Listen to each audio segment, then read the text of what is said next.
Hello, welcome to another video.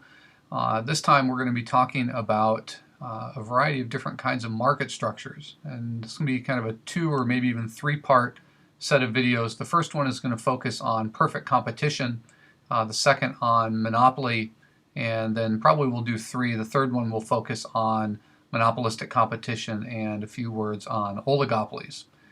To get us started though, I thought that I would start by kind of giving you a kind of a framework to think about market structures in.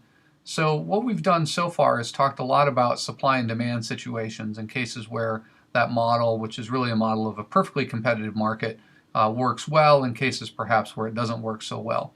And now we're going to start to think about other kinds of markets that might exist. And to do that, let me start by thinking first of all, on the one hand, about perfect competition.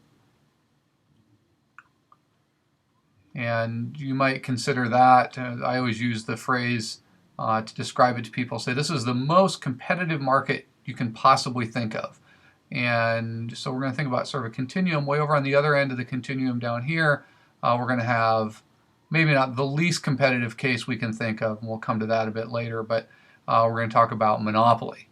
Yeah, let me sort of clean that up a little bit. There we go. A little extra pen stroke. There we go. Okay, so monopoly. And then in between, we have a couple markets that fall somewhere in between these two. The first is monopolistic competition, and the second is oligopoly. Now, it's important to note that in this continuum, that perfect competition and monopoly at the two endpoints really do exist in a very specific place in a very specific way. So for example, if we think about perfect competition, there are kind of 4 key ingredients that have to be true for a market to be perfectly competitive. First of all, there has to be many buyers and sellers. Sometimes people ask, well, how many is many? And I say many is enough. And they say, enough for what? I say enough to get perfect competition. But this will become a little bit more clear as we go. So many buyers and sellers. Second, the good that's being sold in a competitive market, in a perfectly competitive market, has to be identical or homogeneous. So identical / homogeneous goods. Third condition that has to be true in a perfectly competitive market, or for us to have a perfectly competitive market, is there has to be complete information. Everybody's informed. Buyers are informed about what sellers are doing. Sellers are informed about what other sellers are doing, etc. So there has to be lots of information. And then fourth, and this is really more of a long-run condition, there's free entry and exit. So firms are free to come and go as they please, and that entry and exit is costless. Now at the other end of the spectrum, down here when we talk about monopoly, there's really just one key component, and that is it's a market with a single seller. And since there's just a single seller, the good is, I guess in some easy sense, homogeneous. The seller knows everything about themselves, things like that.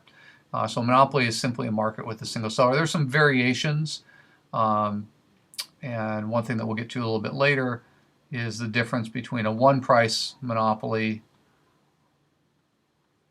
and the situation where the monopolist is able to engage in some kind of price discrimination. But we'll get to that. I need to move this thing out of the way. We'll get to that a bit later on when we get to this section on monopoly. Okay, so one price versus price discrimination. Now these other 2 cases along the way, monopolistic competition and oligopoly, you'll notice don't occupy a specific point on the continuum, a little bit more of a gray area. For monopolistic competition, some of these things carry over from perfect competition. So many buyers and sellers, still true. Complete information, still true. Free entry and exit, still true. What's different is number 2. And what happens here is that we end up with products that are differentiated or heterogeneous. And the differentiation can come either from products being exactly different, physically different from one another, or just a perception of difference.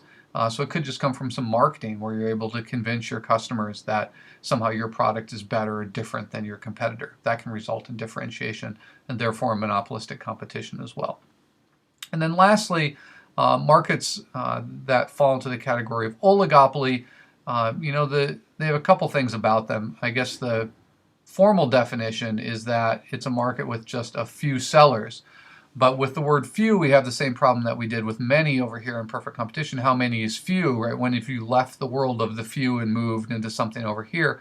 And so the second thing that I would add here about oligopoly markets is that they are very explicitly strategic. That is, they have situations that are characterized by interdependency.